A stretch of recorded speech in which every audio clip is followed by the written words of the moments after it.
and welcome to my class. My name is Eva and I'm very happy to have you. And in my class we are going to be talking about creating a certain lifestyle, and I accomplished my dream. First of all, I finished entire education in the United States thanks to my persistence and vision.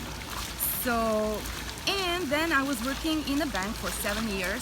I'm a Swift licensed banker. I was working in international payment department, but I figured out that corporate world is not for me, as the world is happening outside the office, like right now. So I should be in an office right now, but I prefer to be outside at Novak Djokovic tennis courts and enjoying my cappuccino. So I'm a self-employed and I'm a freelancer, I'm an investor, and also I would love to help you accomplish your dreams. So I'm looking forward to meeting you. Take care and see you soon.